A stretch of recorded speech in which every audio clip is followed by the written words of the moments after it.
안녕하세요. 서울대학교 미래모빌리티센터의 한상민 교수입니다. 제가 오늘 강의할 내용은 자율주행차 관련 산업 현황과 자율주행 기술 발전 전망에 관한 것으로 전반적인 동향에 대해서 논의해 보겠습니다. 미래모빌리티 메가 트렌드로는 커넥티드, 자율주행, 공유, 전기 네 가지 큰 화두가 있습니다. 그래서 현재 전기자동차는 자율주행 전기자동차로 빠르게 시장이 형성될 걸로 전망이 되고 있는 겁니다.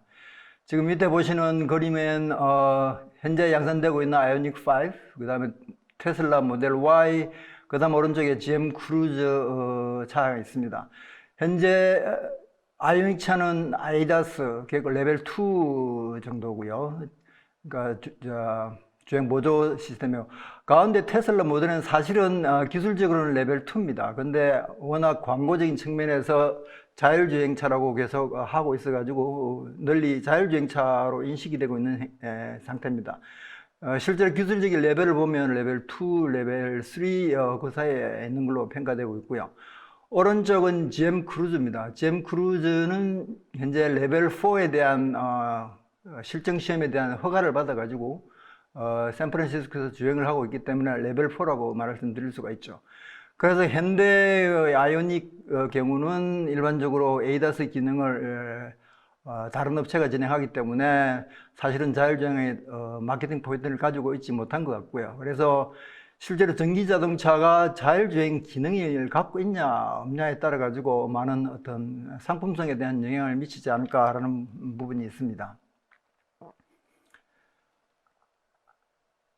다음은 모빌리티 기술 메가 트렌드를 구체적으로 숫자적으로 나타난 결과를 보면 다음과 같습니다. 사실은 고객의 64% 정도는 더 나은 자율주행 성능을 보이는 자동차로 변경할 의향이 있다, 그런 얘기죠. 사실은 64%는 작은 숫자가 아니기 때문에 단순하게 전기자동차가 아니라 자율주행 기능에 대해 가지고 굉장히 높이 평가한다는 그림을 보여주고 있는 거고요. 그 다음에 2030년대 판매될 신차의 95% 정도는 네트워크가 연결될 거다 라는 부분이죠. 그래서 자율주행 네트워크 그 부분이 이제 화두로 올라오는 거고요. 그 다음에 2030년대 유럽 판매될 신차의 53%는 전기자동차가 될 거다. 마켓 전체가 전기자동차라고 움직인다는 걸 알 수가 있고, 사실은 대부분 완성차 업체들이 내연기관을 더 이상 생산, 판매하지 않겠다고 공식적으로 발표하는 거기 때문에 큰 대세는 흘러가고 있는 것 같습니다. 그 다음에 미국 고객의 3분의 2 정도가 공유차에 대한 사용을 늘릴 계획이다 라는 부분입니다. 사실은 우리가 자동차를 소유하는 게 당연한 그런 세상에서 이제는 자율차를 소유하는 게 아니라 사용하는 데 집중하는 공유의 개념이 가까이 왔다는 걸 알 수가 있는 거죠. 실제로 자동차 업계에는 이러한 트렌드가 비즈니스 모델에 어떻게 영향을 미칠까라는 부분을 고려를 할 수밖에 없고, 전체 트렌드를 만족할 강력한 플랫폼을 개발해야 될 필요가 생기는 것입니다.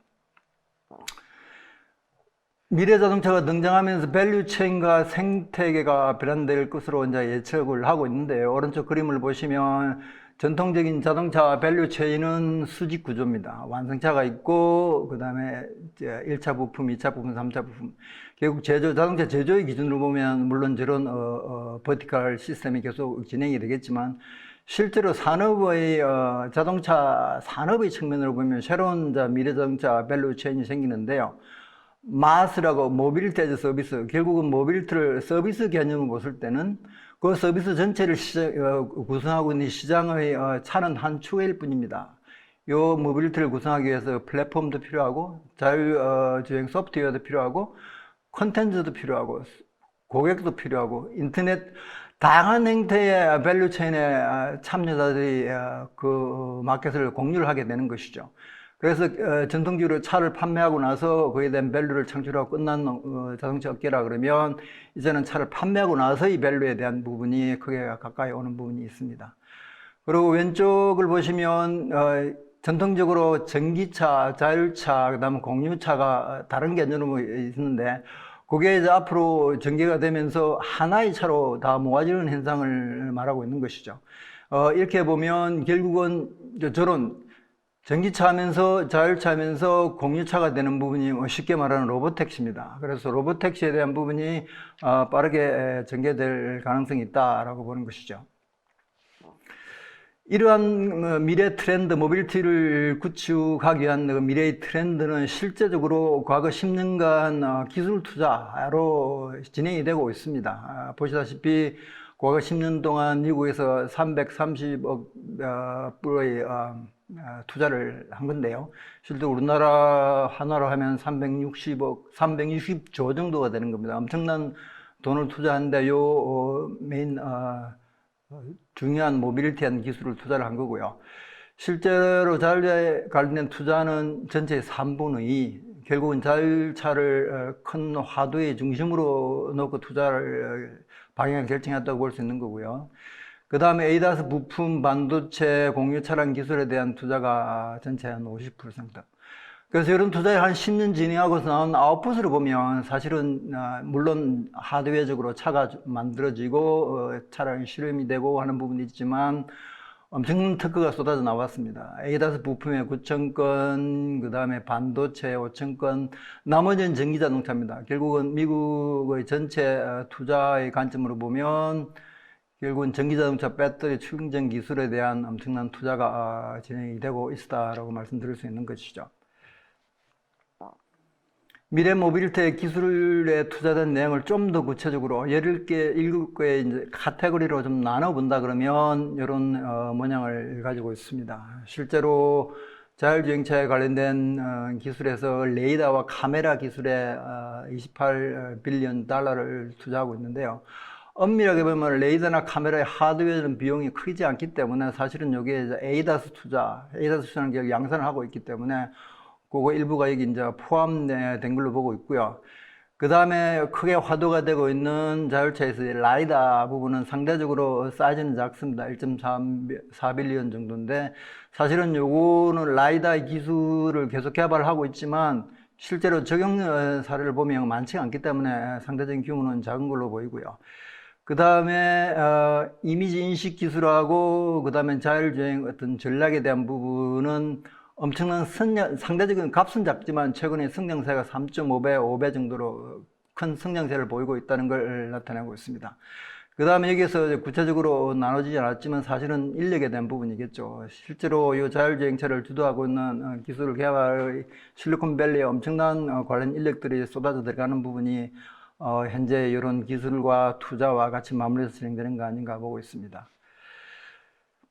자율주행 자동차의 등장은 또 다른 전기전자 쪽의 기술에 대한 변화를 요청하는 상태입니다. 사실은 기존 자동차 내의 컨트롤러의 예를 들어 가지고 성능에 대한 부분은 극히 제한되어 있었죠. 사실은 엔진을 컨트롤하거나 드라이브 트레인 아니면 엔터테인먼트 그런 부분이었는데 자율차가 들어오면서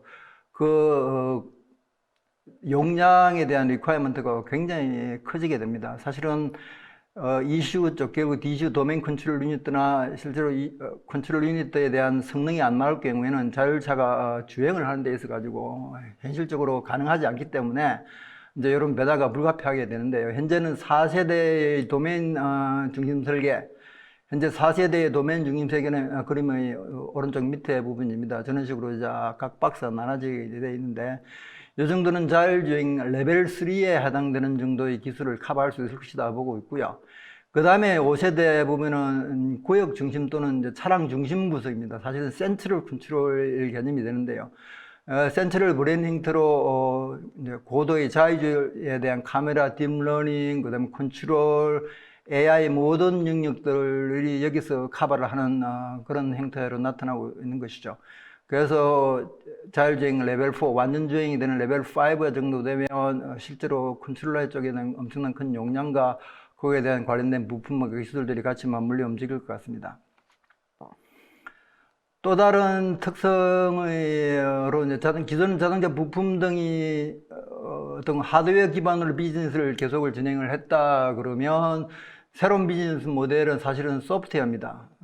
오른쪽 그림을 보시면 현재 기존의 비즈니스 모델은 코스트가 발생하는데 하드웨어, 소프트웨어 코스트가 있고, 그 다음에 거기에 대한 매출이 발생한 레베뉴가 하드웨어, 소프트웨어. 결국은 마진은 하드웨어에 대한 상대 비교에서 한 10% 정도 마진이 나오는 건데, 그걸 오른쪽에 보시면 여전히 소프트웨어, 하드웨어 비용이 상승을 하게 기여는 비슷하고요. 상대적으로 값이 높습니다. 자율주행차는 기본적으로 센서류나 컨트롤러의 가격이 올라가기 때문에. 그런데 오른쪽 작은 박스에 보시면 소프트웨어에 대한 포텐셜을 그려놨습니다. 이게 예를 들어 가지고 현재 테슬라가 추진하고 있는 게 하나의 이제 비즈니스 모델인데요. 테슬라는 FSD, 자율주행 소프트웨어를 이제 패키지로 옵션으로 하면서 만불을 내면 그 소프트웨어를 사용하게 할 수 있겠다라는 마케팅 포인트가 있는 거죠. 결국은 차값에다가 추가적으로 만불을 더 회수를 할 수 있기 때문에 엄청난 큰 것이죠. 그래서 소프트웨어가 결국은 자율주행차의 시대가 되면서 새로운 비즈니스 모델을 창출하는 그런 부분을 같이 가고 있다라고 말씀드릴 수가 있겠습니다. 그래서 앞으로는 자율주행차의 소프트웨어에 대한 비즈니스를 주의 깊게 바라봐야 되는 부분이 있고요. 그 다음에 완성차를 판매하고 나서 라이프 사이클 전체에서도 사실은 예를 들어 가지고 자율주행차의 주행 모듈에 대한 고도화가 됐을 경우에는 소비자들한테 FSD처럼 FSD 버전, 뉴 버전이 나오는데 요걸 예를 들어 200불을 내면 그거를 사용할 수 있게 해주겠다 그러면 사실은 소프트웨어에 대한 데이터는 계속되고 업그레이드는 되고 있기 때문에 추가적인 큰 비용 없이 투자에 대한 해소가 가능한 것이죠. 그래서 이런 비즈니스 모델이 크게 나타날 것 같다라고 볼 수 있습니다. 자율주행차는 이동할 때마다 다양하고 엄청난 양의 데이터를 사실 생성하게 되죠. 그래서 이러한 데이터를 효율적으로 설계, 수집하고 정제, 저장하고 가공, 운영하면 결국 이제 데이터베이스를 구축할 수 있고 그 데이터베이스를 이용해서 다양한 형태의 비즈니스 모델을 끌고 갈 수 있는 것입니다.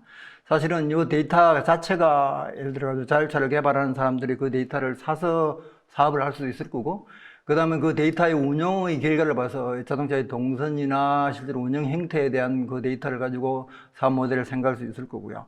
그래서 다양한 형태의 데이터가 결국 밸류를 창출하는 그런 비즈니스 모델도 같이 갈 것 같다라고 말씀드릴 수 있겠습니다. 그래서 현재는 나중에 잠깐 보이겠습니다만 데이터에 대한 주도권을 가지고 그거에 대한 분석을 통해 가서 사업 모델을 하는 부분이 사실 테슬라가 그런 거를 이제 보여주고 있는데요. 나중에 말씀을 드리겠습니다. 그리고 실제로 더 이상 예를 들어 사람이 차를 운전하는데 내가 부담을 드린다 그러면 어차피 이동 중에 다양한 형태의 엔터테인먼트 부분을 사용하게 될 것이죠. 그러면 엔터테인먼트에 대한 비즈니스 모델도 같이 데이터 매니지먼트 일부 들어올 수 있을 거로 봅니다. 그래서 그 데이터는 자율주행차가 만드는 데이터는 제일 오른쪽에 이제 활용 영역에 보면 1차 산업, 자동차 산업, 그 다음에 연관 산업, 그 다음에 기타 모든 산업의 어떤 큰 자료가 될 수 있는 부분이 되겠습니다. 다음은 자율주행 성능이 고도화되고 자율차가 널리 보급되면 사실 어떤 모빌티 서비스가 될 것인가 사실 궁금한 내용이고 아까 요게 결국은 새로운 생태계가 구축되는 것과 같이 맞물려서 말씀드릴 수 있는 건데요. 실제로 기존의 자동차는 시장 자체가 한 2,500조 원 정도의 시장인데 이게 마스 개념으로 하면 7,000조의 시장으로 바뀝니다. 그러면 자동차가 운용을 해서 나오는 그 어떤 서비스 앤 밸류가 굉장히 커진다는 얘기죠. 그래서 오른쪽 그림을 보시면 실제로 LT나 LT 그 다음에 5G 그러니까 통신 영역이 거의 리얼타임으로 움직이고 그 다음에 제일 바닥에 보면 자율주행차 레벨인데요. 자율주행차 레벨 측면에서 완전 자동차가 가능하다 그러면 실제로 그 서비스는 뭐 다양한 형태 우리가 생각할 수 있는 모든 편의시설들이 서비스 형태로 나타날 가능성이 많고 현재는 그렇게 진행되고 있죠. 그래서 완전 자율차가 되기 전이라 하더라도 자율차의 기능들이 기술적으로 고도화되면 그 기능들을 사용한 새로운 서비스가 발생하고 그 서비스가 선순환 구조를 만들면서 더 나은 서비스를 만들고 하는 부분이 크게 바뀌는 그런 형태가 될 것으로 예측을 하고 있습니다. 조금 전에 말씀드린 데이터 활용 케이스가 사실 테슬라의 자동차 보험 사업의 큰 시사점을 갖고 있는 건데요. 테슬라는 일단 테슬라를 사는 사람들에게 보험을 제시를 합니다.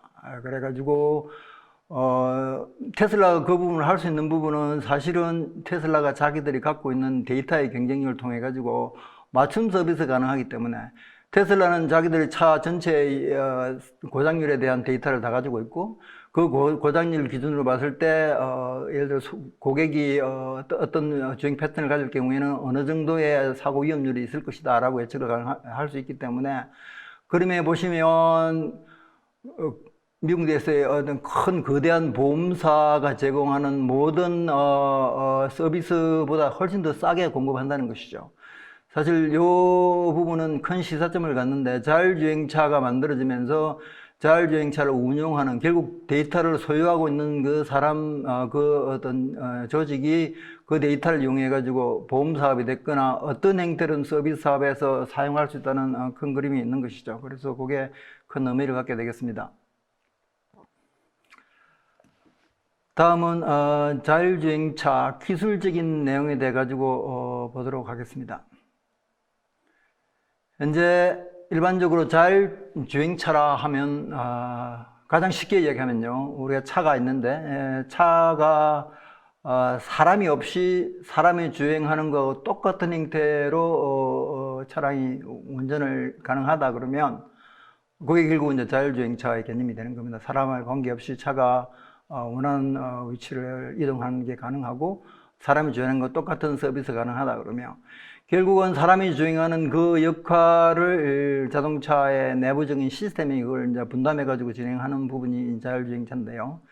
그러면 사람을 예를 들면 사람은 어떤 결정하기 위해서 눈을 가지고 그 다음에 귀를 가지고 감각기관을 통해 가지고 교통 환경을 다 평가를 하고 그 다음에 내 차 주위에 어떤 환경인지를 확인해 가지고 어떤 방향으로 갈지에 대한 판단을 하고 그 다음에 스티어링을 하거나 브레이크를 밟는 어떤 그런 형태의 주행을 하는 것이죠. 그러면 그거를 예를 들어 가지고 컴퓨터나 AI가 한다 할 경우에 결국은 사람의 인지에 해당되는 카메라, 레이더가 필요할 거고 그 다음에 주위 환경을 봐가지고 내 차가 어디에 있는지를 평가하기 위한 측임 모듈이 필요할 것이고 이제 그런 어떤 센서류들은 사실은 자동차라는 그 하드웨어에 가장 적절한 위치에 그게 이제 장착이 돼야 되겠습니다. 장착이 돼야 최대한 성능이 나올 거고요. 그래서 밑에 그림을 보시면 왼쪽이 웨이모 자율주행차의 한 예를 보여준 것이고 오른쪽은 자율주행차에 달려있는 모든 센서류들이 커버하는 영역을 보여주고 있습니다. 사실은 멀리 내다보기 위해서는 레이더가 필요하고요. 그 다음에 가까이 보기 위해서는 라이다, 그 다음에 카메라, 더 가까이에는 초음파 센서 그런 형태로 구성이 되어 있습니다. 결국 사람은 예를 들어 가지고 우리가 블라인드 영역이 존재하지만 카메라를 통해 가지고 그런 부분을 다 커버를 하기 때문에 사람이 인지하는 것보다 훨씬 더 빠르게 그거를 캐치할 수 있는 부분이 존재하게 되겠습니다. 그래서 자율주행차가 제대로 완전 자율주행이 될 경우에 사람이 운전하는 것보다 더 나은, 결국 사람이 운전하면 위험하다라는 얘기가 나올 정도로 기술이 고도화될 거라고 보는 것이죠.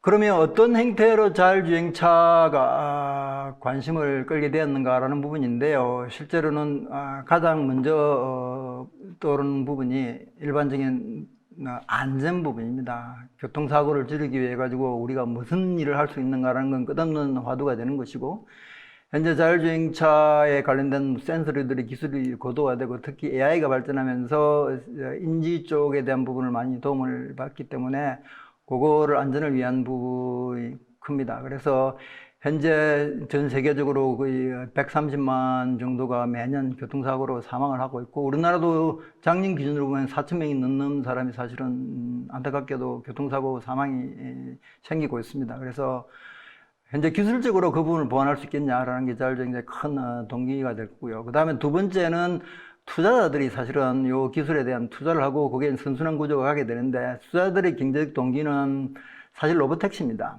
결국은 택시, 모빌리티, 결국 이동수단에서 사람이 운전하는 부분을 그 사람의 인건비를 줄일 수 있다 그러면 그 부분만큼 투자 회수가 가능하다고 보는 것이죠. 그래서 뭐 극단적으로 본다 그러면 로봇 택시가 되면 택시 운전사가 없이 내가 원하는 로봇 택시 서비스를 받을 수 있다라는 부분이시죠. 그래서 그런 동기가 크고, 그 다음에 점차적으로 기술이 발전되면서 자동차가 진영화되고 당연히 이제 자율차의 개념으로 넘어가는 부분이 사실 있습니다. 근데 자율차는 자율주행차는 엄연한 장단점이 있죠. 사실 장점으로 보면 사고의 94% 정도 일반적인 시각입니다. 93% 대부분 사고는 사람의 부주의에서 생긴다라는 거 보는 것입니다. 그건 현실이고요. 그래서 이 부분을 기술 힘을 동원해가지고 개선한다는 거고, 그 다음에 사람이 운전하는 것보다는 실제로 우리 도로상에는 초보 운전자도 있고요. 그 다음에 베테랑 운전자도 있고, 사실은 모든 교통 흐름을 좌우하는 요소들이 같이 움직이기 때문에 요게 자율주행차가 들어옴으로 해가지고 훨씬 더 교통 효율이 생기고 사회적 비용이 절감되는 부분이 사실 있습니다. 그래서 운송 순환으로서 더 효과적이다라는 부분이 있고요. 단점으로는 사실은 자율주행차는 주행하는 시스템이 차에 있고, 예를 들어서 그 차가 외부에 해킹이 해가지고 그 차가 외부에 컨트롤이 된다 그러면 엄청나게 위험한 상황이 되는 것이죠. 그래서 보안 문제가 가장 큰 화두로 있고요. 그 다음에 아까 말씀드린 로봇 택시 부분에 대해 가지고 결국은 이제 실직의 문제, 이거는 산업이 크게 이제 산업이 변화하면서 일반적으로 생기는 문제에 같이 맞물려 있긴 한데요. 실직의 문제를 같이 봐야 되는 거고, 그 다음에 현재 센서나 그런 하드웨어에 대한 비용이 증가하게 됩니다. 그리고 기계 오류라는 부분인데 사실은 조금 이따가 말씀드리겠는데, 현재는 자율주행차에 대한 큰 그림이 어떻게 보면 AI에 대한 AI 기술이 발전을 하면서 그거에 대한 기술에 대한 의존도가 상당히 높은 편이죠. 그래서 그걸 기준으로 발생하는 기계 오류 부분이 하나 있습니다. 그 다음 또 하나는 조금 전에 말씀드린 AI에 대한 부분과 같은 맥락에서 나오는 건데요. 예를 들어 가지고 자율주행차가 어떤 아주 극한적인 상황이 이제 도달하게 됩니다. 그러면 오른쪽으로 움직일 경우에는 자율주행차 한 사람이 다치게 될 거고, 왼쪽으로 움직일 경우는 5사람이 다치게 될 경우에 자율주행차는 도대체 어떤 방향으로 움직일 것이냐, 일반적으로 말하는 트로이 딜레마에 해당되는 건데요. 현재 요게 있습니다, 사실은. 그래서 요거를 어떻게 해결할 것인가라는 부분이 이제 큰 단점으로 보이고, 그리고 자율주행차가 이제 성공적으로 론칭이 되고 우리 사회에 큰 도움이 되기 위해 가지고는 단점을 이제 최소화하고, 그 다음에 장점을 최대화하는 그 방향으로 움직여야 되는 부분인 것이죠. 그래서 오른쪽 편은 이제 SA에서 미국 자동차 협회에서 자동차 레벨에 대해 가지고 분류를 한 것인데요. 실제로 레벨 5는 일반적으로 말하는 완전 자율주행입니다. 이거는 그 로봇처럼 온 동네를 다니면서, 뭐 그건 한국일 수도 있고 제주도일 수도 있고 온 동네를 다닐 수 있는 것이죠. 그런데 레벨 4는 사실 레벨 5의 자율주행 기능은 유사합니다. 대신에 구역이 ODD라고 하는데 오퍼레이션 디자인 도메인이라 해가지고 어떤 특정한 범위 내에서, 그 다음에 예를 들어 가지고 환경 조건일 경우는 예를 주간만 운전하든지 그런 행태에 어떤 제한 조건을 두는 게 레벨 4입니다. 그래서 일반적으로 기술적인 측면으로 본다 그러면 레벨 4가 되면 자율주행의 고도화가 진행된 것이고요. 레벨 5는 이제 법령성이기 때문에 약간 아주 미래에 나올 가능성이 많습니다. 왜냐하면 모든 엣지 케이스를 다 해결을 해야 되는 부분이 있습니다. 간단하게 자동차 역사, 결국 자율주행차 자동차 이제 역사를 본다 그러면 사실 자율주행차라는 이름, 사람이 뭔가가 사람 운전을 도와주는 부분은 1920년대 초에 벌써 이제 논의가 됐었고요. 그 이후로 크루즈 컨트롤이 나왔고, 그 다음에 리모트 컨트롤 부분도 진행됐었고요. 근데 1987년부터 94년 거의 8년 동안 유레카 프로젝트가 그 당시에 자율주행차에 대한 기술을 예를 들어 가지고 컴퓨터를 이용한, 그 다음에 비전을 이용한 자율주행차가 가능한 것에 대한 부분을 연구를 했고요. 저게 큰 결과를 만들었습니다. 그래가지고 94년도에 미넨에서 덴마크를 1700km 이상 주행을 하는데 성공을 했고, 그게 한 랜드마킹이 됐고요. 그 다음에 그 과정에 1994년 4년에 보시하고 도요다가 라인 감지 후속 차량 그런 부분적인 센싱 기술을 진행한 부분이 있습니다. 그 다음에 미국으로 온다 그러면 사실은 자율주행차의 시작은 다르파 2004년에 그랜드 챌린지가 모든 이쪽 기술을 연구를 하고 제품화하겠다고 생각하는 사람들이 이제 큰 챌린지가 된 건데요. 다르파 2003년에 사막에서 자율주행이었는데 사실은 아무도 성공을 못합니다. 근데 그 다음에 2005년에 그랜드 챌린지에서는 스탠퍼드 유니버시티의 스탠이라는 팀들이 그 차를 이용해가지고 성공을 하게 됐죠. 그래서 자율주행차가 가능하다라는 많은 이제 꿈을 갖게 되고 스타트업들이 크게 등장하게 됩니다.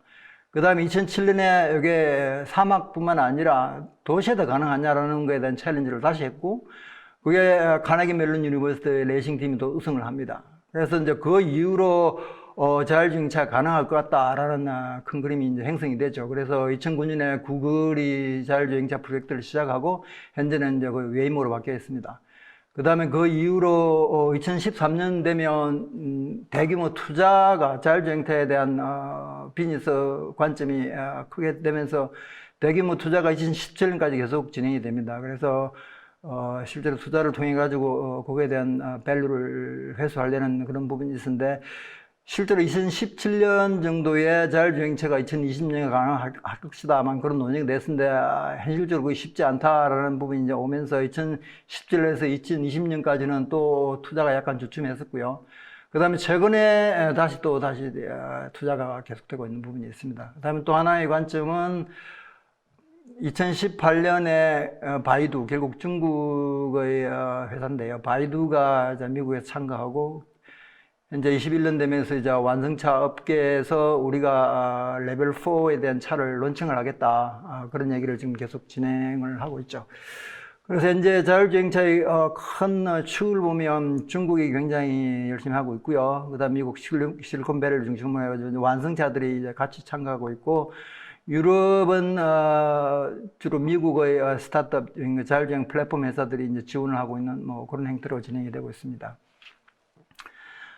이제 주로 핵심 기술은 다양한 핵심 기술이 사실 필요합니다. 지금 여기서 보여드린 거는 우리 정부에서 생각하고 있는 자동차 융합의 측면에서 이런 기술이 필요할 것이다라고 보는 건데요. 컴퓨팅 기술, 그 다음에 인지 예측 기술, 그 다음에 처기 기술, 제어 기술, 그 다음에 상호 작업, 그리고 인터페이스 HMI 부분이죠. 그 다음 부품 시스템 평가 기술, 그 다음에 플랫폼 기술. 사실 이런 부분에 대해 가지고 정부가 신규 투자를 21년부터 시작해 가지고 27년까지 계속 하겠다라는 부분으로 있습니다. 다음은 자동차에 대한 분류를 보도록 하겠습니다. 실제로 자율주행차는 크게 시스템 아키텍처로 분류를 해볼 수가 있는데요. 예를 들어 가지고 단독 작동 시스템이라고 번역을 해봤는데, 일반적으로 에고 어닝 시스템입니다. 요거는 자동차가 혼자서 자율자동차의 모든 기능을 다 수행한다고 하는 것이죠. 그러면 대표적인 예로는 테슬라 자율주행차가 그런 예입니다. 테슬라는 교통신호나 V2X 네트워크에 대한 큰 도움을 받지 않고도 자체적으로, 물론 데이터가 움직이는 부분은 테슬라의 커뮤니케이션이 있지만 그게 절대적이지는 않습니다. 그거는 OTA를 해가지고 실제로 부분적으로 소프트웨어를 업데이트하거나 그런 용도로 실제로 주행하는 데는 쓰지 않고 있고요. 그 다음에 하나의 그림은 커넥티드 시스템입니다. 커넥티드 시스템은 끝없이 예를 들어 가지고 신호등이 됐거나 그 다음에 사람이 됐거나 어떤 네트워크하고 커뮤니케이션을 하면서 주행을 하는 것이죠. 그래서 단독으로 자율주행할 거냐, 커넥트 될 거냐, 멀리 내다보면 사실은 요 두 개 합쳐지는 그림으로 가게 될 것인데, 현재는 그렇게 분류가 되어 있고요. 그 다음에 알고리즘 설계 측면에서 분류를 보면 모듈러 시스템이 있고, 그 다음에 엔드-투-엔드 시스템이 있습니다. 사실은 모듈러 시스템 엔드-투-엔드를 가기 위한 중간 단계라고 말씀드릴 수 있겠는데, 사실 그 그림상에 보시면 인풋 쪽이나 아웃풋은 비슷한데 가운데 부분이요. 가운데 어떤 모듈러 시스템에서 인지, 그 다음에 판단, 제어를 각각 모듈로 해가지고 개발하고 있다 해가지고 나온 건데, 그게 이제 고도화되면 굳이 그걸 모듈로 하지 않고도 원샷으로 가능하다 할 수 있겠죠. 사실 이건 사람하고 비교한다 그러면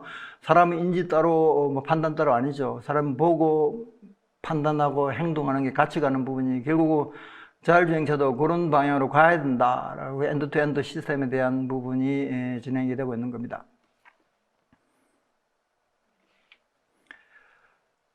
그 다음에 자율주행차의 시스템을 구성하고 있는 전체 그림을 보면요, 현재 센서류와 인지 판단 영역이 있습니다. 센서류 인지 판단 영역을 보시면 먼저 센서에서 들어온 데이터를 그 다음에 그거를 인지 판단으로 옮기고 그 판단 부분을 다시 계획으로 내려서 실제로 자동차의 위치나 그 다음에 계획을 하게 되고, 이때 예를 들어 가지고 V2X나 통신 부분이 도와줄 수 있으면 센서에서 나온 데이터하고 통신 부분을 융합을 해서 이제 최적 경로를 타게 되는 것이죠. 이제 그걸 가지고 판단을 하고 그 다음에 플래닝을 해서 이제 제어단으로 옮기게 되면 그 제어단에서 그게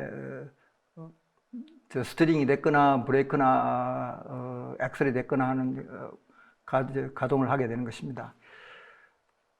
이걸 좀 더 구체적으로 살펴보면요, 먼저 인지 판단의 영역입니다. 사실은 인지 판단에 제일 먼저 출발하는 부분이 다양한 센서들로 들어오는 신호를 가지고 이제 주기 환경을 측정하는데요.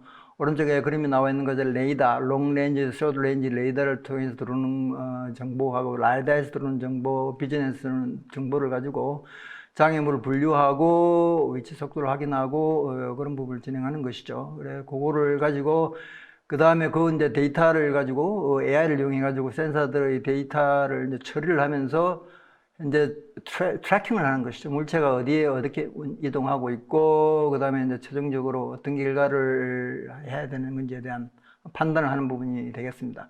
재료 센서를 통해 가지고 모든 데이터를 종합해 가지고 그 다음에 현재 나의 위치가 어디냐, 그 다음에 교통 환경이 어떻게 돼 있냐, 그 다음에 내가 뭘 할 거냐라는 부분을 정의를 해주는 것이죠. 그게 인지 판단의 영역에서의 부분입니다.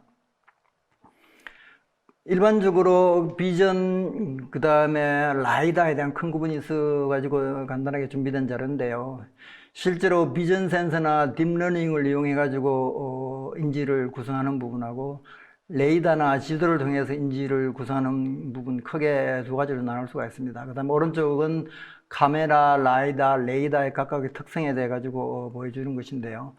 실제로 바닥에 그림을 보시면 현재 3개의 그래프가 있는데 제일 왼쪽 그래프가 아주 기후니까 아주 화창한 날씨가 되겠죠. 모든 게 잘 보이는 그런 날씨에서는 패시브 비주얼, 결국 카메라인데 굉장히 성능이 좋습니다. 모든 게 잘 보이죠. 근데 여기에 이제 예를 들어 야간이 된다면 거기에 대한 카메라가 거의 반으로 뚝 떨어지면서 레이더나 라이다보다 인지 성능이 훅 떨어지게 되는 겁니다. 그 다음에 예를 들어 비가 오거나 눈이 오거나 할 경우에는 라이다의 성능이 또 떨어집니다. 그래서 상대적으로 기후에 민감하지 않는 걸 레이더인 걸 볼 수가 있고, 나머지 센서들은 기후에 어떤 형태로든 영향을 받고 있기 때문에 그거에 대한 상호 보완적인 게 필요할 것이다 라고 보는 것입니다. 그래서 다음 장에서 센서의 시스템에 대한 구성인데요. 사실은 현재 어떤 형태로 센서 시스템을 구성할 거냐, 자율주행차의 센서 시스템을 구성할 거냐라는 게 비즈니스에서는 큰 화두인데요. 왜냐하면 라이더에 대한 행방에 대해서 많은 논의를 합니다. 오른쪽 그림을 보시면 제일 위쪽이 울트라소닉, 그 다음에 가운데가 패시브 비주얼에서 카메라가 될 거고요. 그 다음에 라이더, 그 다음에 요 카메라, 그러니까 초음파 그 세 개를 합친 밑에서 왼쪽 그림이 결국은 저 세 개의 센서를 통해 가지고 커버할 수 있는 영역을 이제 보여주는 것이고요. 그 다음에 오른쪽은 라이더 하나만 가지고 가능한 영역을 보여주는 것입니다. 현재 테슬라는 라이더가 필요 없다라는 부분을 가지고 진행하고 있고요. 그게 이제 왼쪽 그림이 해당되는 거고, 그 다음에 나머지 부분, 특히 GM 크루즈는 레이더, 라이더 다 포함한 그 시스템을 가지고 레벨 4 이상의 차를 꾸미고 있습니다. 그리고 엄밀하게 보면 테슬라 입장은 현재 양산되고 있는 테슬라 전기자동차에 라이더를 장착하는 게 현실적으로 쉽지가 않습니다. 그래서 테슬라는 출발 자체가 자율주행차에 대한 기본적인 기술을 개발한 게 아니고 결국은 전기차에다가 자율주행 기능을 넣으면서 하드웨어적인 제한 조건을 고려해서 출발한 것이고요. 나머지 자율주행의 이름으로 스타트업을 하고 했던 웨이모가 됐거나 아르고가 됐거나 크루즈가 됐거나 모든 그런 회사들은 자유도가 있었기 때문에, 그리고 라이다에 대한 부분이 성능이 높이 나오기 때문에 병행된 것이죠. 그러면 앞으로 실제로 레벨 4 이상인 자율주행차에 대한 센서는 어떻게 구성될 것인가로 본다 그러면, 사실은 모든 센서가 서로 상호 보완적인 역할이 있기 때문에 다 사용될 걸로 봅니다. 단지 기술이 이제 우위에 될 경우에 센서의 숫자를 줄이거나 하는 부분은 코스트에 대한 관점에서 개선이 되겠죠. 그렇지만 예를 들어 자율주행차를 센서를 줄여가지고 사고가 났을 경우에 그에 대한 비용의 부분은 워낙 크기 때문에 가능한 안전한 시스템을 꾸미지 않을까 봅니다. 그 다음엔 자동차에서도 가장 중요한 부분이 처기 부분입니다. 내 차의 위치가 어디냐라는 부분은 굉장히 중요한데요. 그래서 글로벌 위치, 로컬 위치. 글로벌 위치라 그러면 GPS를 가지고 내 현재 레인을 보는 거고, 로컬 위치라 그러면 차선 내에서 내가 1차선에 있냐, 차 가운데 있냐, 뭐 그런 거, 차선 가운데 있냐, 그러는 부분인 것이죠. 그래서 그런 부분들에 대해 끝없이 트래킹을 합니다. 기본적으로 자율주행은 대부분 이제 맵을 가지고 있는데, 그게 간단한 맵이냐, 그 다음에 하이 HD 맵이냐는 차이가 있지만 맵을 가지고 있고, 맵하고 그 다음에 저런 GPS 센서하고 그 다음에 차량에서 측정되는 인지 센서를 다 같이 계속 비교를 해가면서 현재 측정이, 현재 내 위치에 대해 가지고 끝없이 확인하는 것이죠. 이게 굉장히 중요한 부분입니다. 왜냐하면 그러지 않을 경우에 위치가 흔들리게 될 경우에는 다른 차하고의 이제 관계가 문제가 되는 겁니다. 그 다음에 현재 이런 부분이 일반적인데요.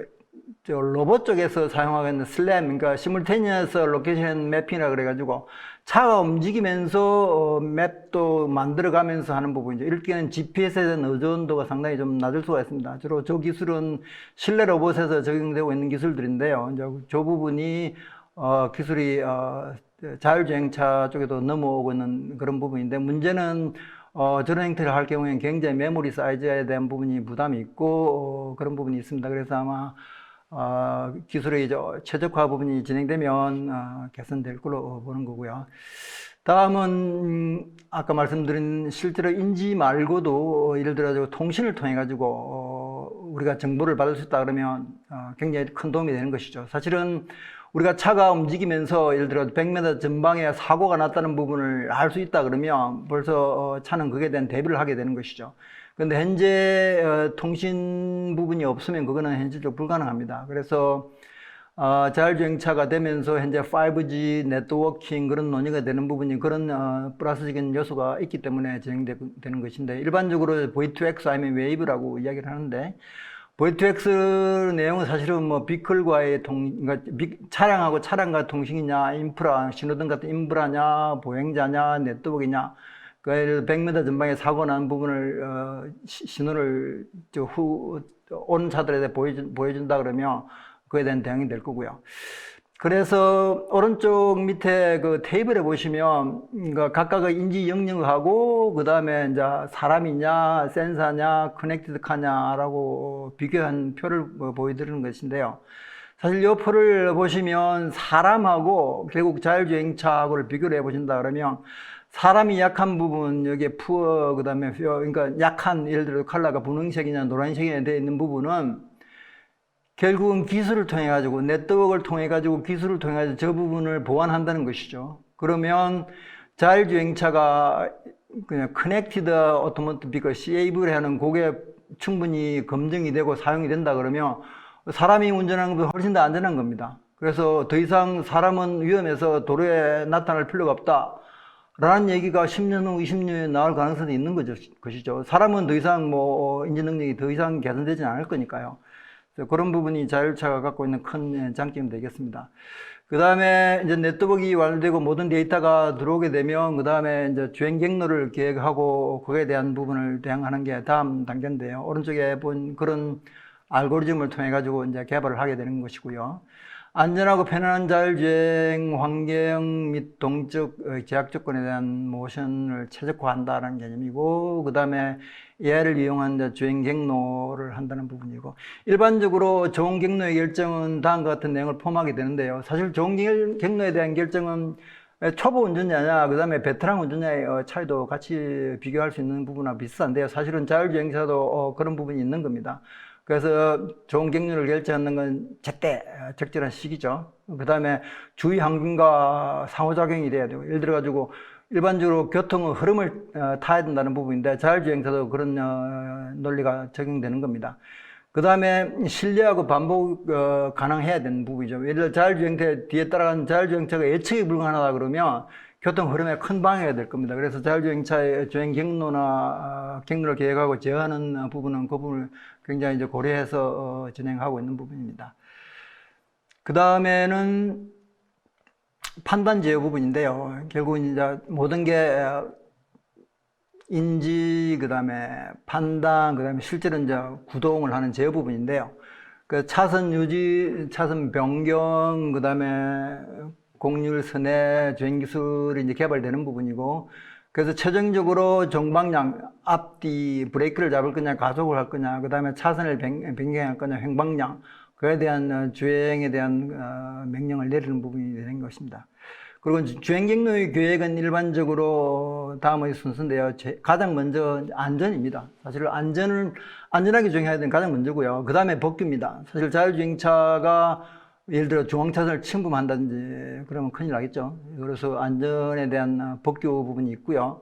그 다음에 예를 들어 주행차로선이 없을 경우에는 이제 그의 동네 골목길 정도가 될 건데, 그럴 때는 자율주행차가 그 교통 환경에 맞게 움직이는 거는 또 다른 그림인데, 일반적으로 이제 법규상에는 반드시 만족해야 되는 거고, 그 다음에 사실은 운전자가 없고 차가 운전하는 부분이기 때문에 그 안에 들어있는 승객의 인지되는 안전이 굉장히 중요합니다.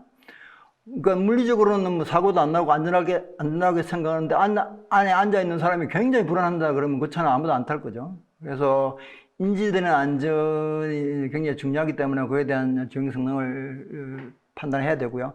그 다음에 이제 안락함하고 주행 경로를 최적화하는 부분이 같이 맞물려 움직이겠습니다.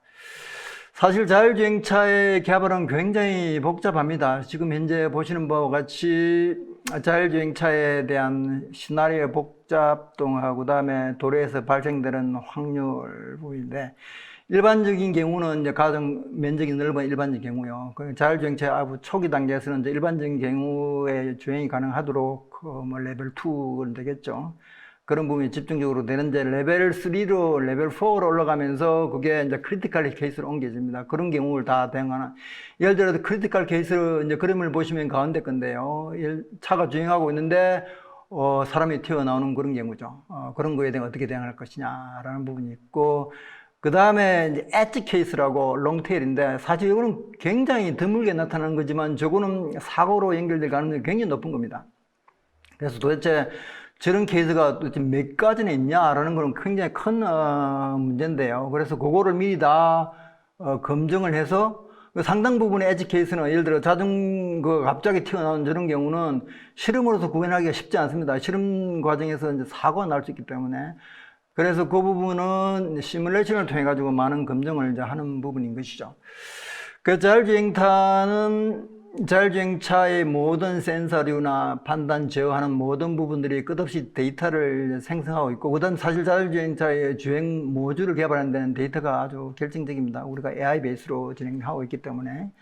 그래서 데이터가 나오면 그 데이터가 그러니까 새로운, 예를 들어 내가 기존에 가지고 있는 데이터가 아니면 새로운 경우에 대한 그걸 계속 추적해 가지고 그거를 이제 정제화해 가지고 그거를 이제 시뮬레이터에다 보내주고 다시 시뮬레이션을 개선하게 만들고, 그 다음에 그거를 모델을 개선해 가지고 다시 자율주행차를 주행하면서 데이터를 쌓고, 그 다음에 해당 데이터 중에서 다시 학습이 가능한 부분을 추출해서 또 진행하고, 끝없는 그런 루프를 도는 게 자율주행차의 개발인데요. 그래서 자율주행차의 데이터 부분은 엄청나게 중요하고, 끝없이 데이터에 대한 부분을 그 다음에 모델, 시뮬레이션 그런 형태로 진행이 된다고 말씀드릴 수 있겠습니다. 그 다음 자율주행차 또 다른 하나의 측면은 사실 데이터베이스가 많이 있습니다. 오픈소스, 자율주행차 하나의 특징은 결국 오픈소스 부분이 많이 있는데, 자율주행차의 주행 모듈도 마찬가지로 오픈소스가 있습니다. 그래서 저는 오픈소스 데이터를 가지고 이제 많은 연구자들이 진행을 하고 있고, 그 다음에 예를 들어가지고 각 회사마다 예를 들어 웨이모가 됐거나 크루즈가 됐거나 자체적으로 갖고 있는 데이터는 엄청난 양이죠. 사실은 테슬라 같은 경우에는 100만 대의 전기차가 데이터를 계속 보내온다 그러면 그 양은 엄청나죠.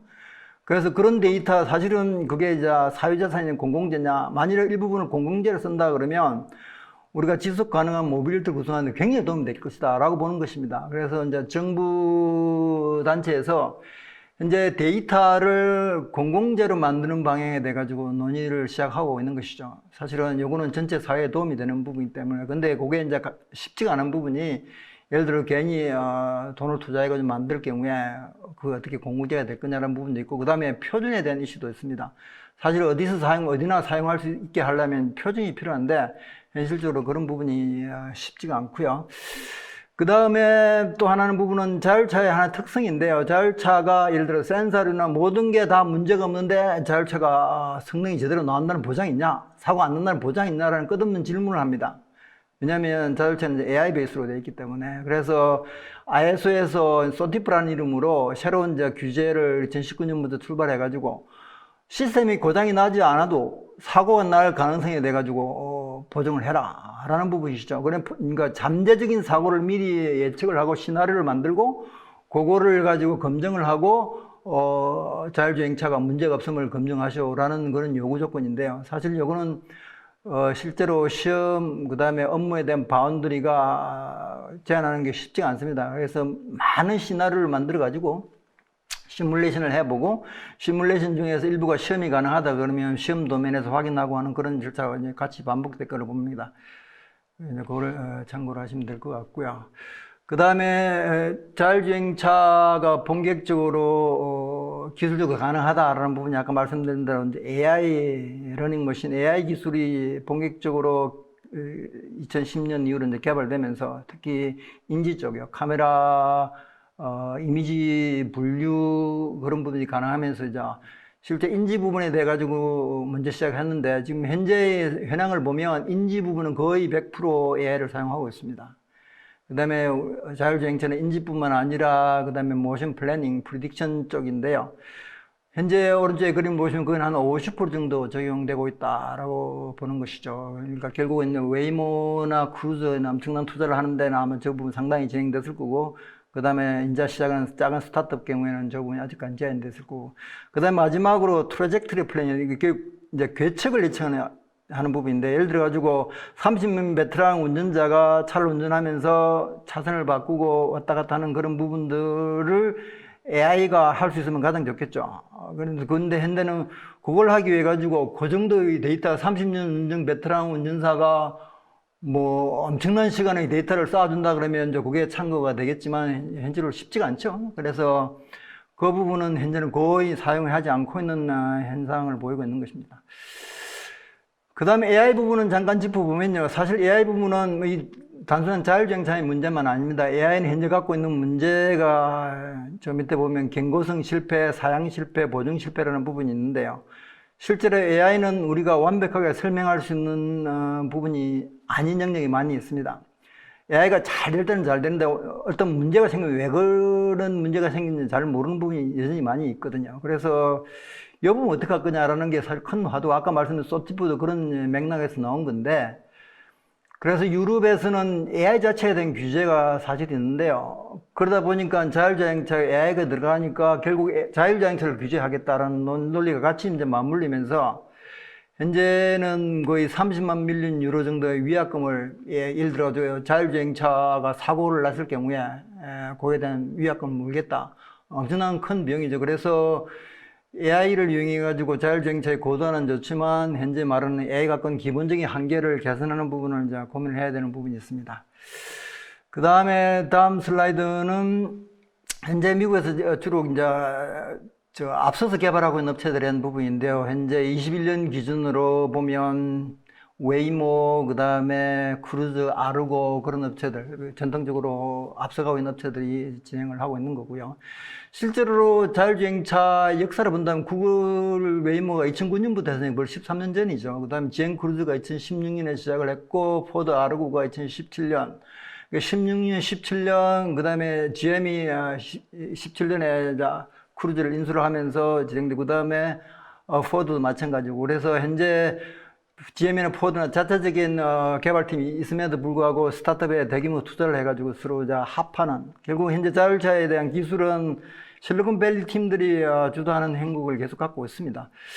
다음 그림은 외관적인 모습인데요. 제일 왼쪽 위가 있는 게 테슬라고, 그 다음에 오른쪽이 아르고 포드입니다. 그 다음에 웨이모, 그 다음에 GM 부분인데요. 현재 보시면 테슬라 부분은 차가 깔끔한데 반면에 나머지는 다 개조차이기 때문에 차 루프에다 뭔가를 얹거나 그런 형태로 나타나고 있죠. 그래서 실제 개조차를 통해 가지고 비용이 증가하는 부분은 이게 이제 완성차에서 자율주행차가 만들어지면 많은 비용이 줄어들 것이다 라고 이제 보는 부분입니다. 다음은 최신 2011년 8월 달에 테슬라가 자기들의 이제 기술에 대한 최신 결과를 발표한 게 있는데 잠깐 공유를 해 보겠습니다. 지금 오른쪽 밑에 비디오 부분은요, 자동차가 가면서 카메라가 이제 내용을 비추고 있고, 두 번째 레이어는 그 카메라에 나오는 물체들에 대한 식별을 하는 거고요. 그 다음에 제일 바닥은 그 물체에 대한 식별 기준으로 거리를 체크하는 어떤 레이어입니다. 그래서 테슬라는 라이더를 쓰지 않고 있기 때문에 카메라 데이터를 가지고 이제 거리를 측정하는데, 그 거리를 측정하면서 그 위에 길을 따라가면서 루트를 만드는 것까지 이제 보여주는 것이고요. 그 다음에 위에 그림은 뭐 비슷합니다. 사실은 버드 아이 뷰로 모든 카메라 데이터를 각각에 보면 박스가 컬러가 있는데, 그 컬러 부분은 결국 이제 인지를 해가지고 이게 차다 어떤 형태로 분류를 다 한 것이죠. 그래서 그 카메라 나온 데이터를 자율차가 준행하면서 분리를 할 수 있게 그런 기술적인 내용을 보여주고 있는 것입니다. 그래서 현재는 굉장히 이제 발전된 형태고요.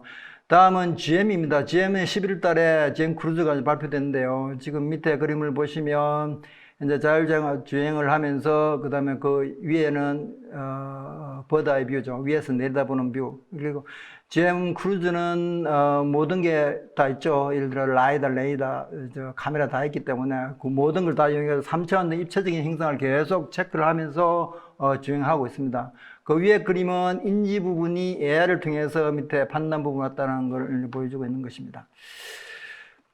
다음은 자동차에 대한 부품 자율주행 부품을 잠깐 짚어보겠습니다. 사실은 이제 자동차 산업의 측면에 본다 그러면 부품사들에 대한 어떤 영역이 뭐냐, 사업 영역이 뭐냐는 부품일 건데요. 카메라는 단한 쌍한 카메라가 있을 것이고, 레이더 같은 경우는 장거리, 중거리 있을 거고, 라이다는 현재 일반적으로 솔리드 스테이트냐 스피닝 타입이냐가 있고요. 그 다음에 이제 맵 관련된 게 GPS 관련된 게 있고, 그 다음에 통신 부분들에 대한 관련된 장비들이 있고, 그 다음에 차량하고 인터페이스에 가지고 HMI라고 얘기하죠. 실제로 차가 움직이는 걸 보여주는 그런 부분들인데, 그 다음에 이제 컨트롤러 관련된 거, 제어기.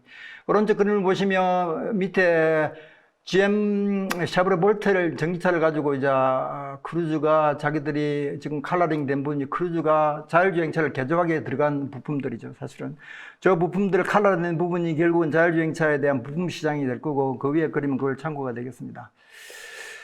그 다음은 센서에 대한 예측인데요. 사실은 어느 정도의 센서가 필요할 건가라는 건 간단한 예측이 되는 건데, 지금 보시면 오른쪽에 제일 밑에 3,400불 정도가, 그러니까 레벨 4가 되면 3,400불 정도의 센서가 필요할 것이다 라고 이야기를 하고 있는 것인데요.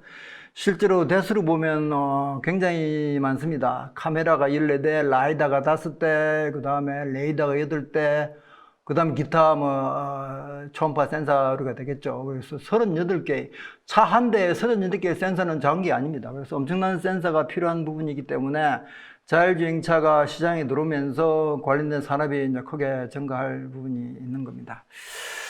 오늘 말씀드린 내용을 전체적으로 정리를 좀 해보면요.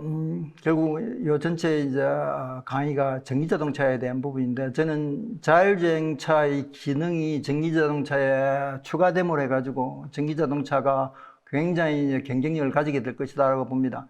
그래서 앞으로 전기자동차는 다 자율주행 기능이, 고도의 자율주행 기능이 있을 거고, 그걸 소비자들은 그걸 평가를 할 거고, 마켓으로 연결될 거라 보는 것이죠.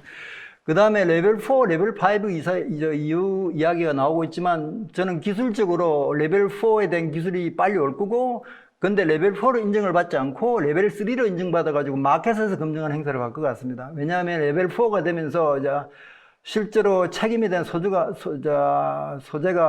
완성차로 넘어오게 되면 감당하기 힘들기 때문에 레벨 3는 일단 운전자의 책임이기 때문에 운전자에 대해 서비스 개념으로 출발하는 게 있을 것 같고요. 그래서 그리고 자율주행차는 굉장히 복잡합니다. 지속적인 투자가 필요하고요. 그 다음에 현재 시장으로는 개조 전기차 시장이 굉장히 이제 활성화가 돼야 된다라는 거하고 완성차가 나오기 전까지는 그 갭을 개조차가 활성화돼 가지고 현재 사업을 하고 있는 스타트업이 됐거나 부품사가 됐거나 동시에 만족해야 되는 부분이 있고, 그 다음에 소비자의 수용도입니다. 자율차가 위험하다는 부분을 어떻게 해소할 수 있을까라는 부분, 끝없이 자율차를 태워봐야 되죠. 이제 그런 부분이 같이 가야 되는 걸로 결론을 맺겠습니다. 이상입니다. 감사합니다.